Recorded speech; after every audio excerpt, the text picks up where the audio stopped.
Hello everyone and welcome back to another tutorial from Finance for Beginners.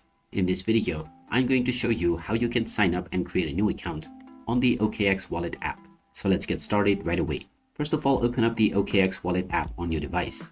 And once you open it up, you will see the login as well as the sign up button. Now in order to create your new account, tap on the sign up button.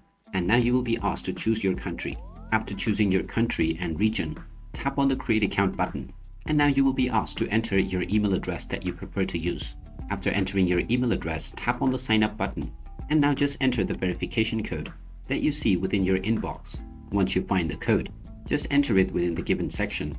And now you will be able to set up your phone number as well as your account password.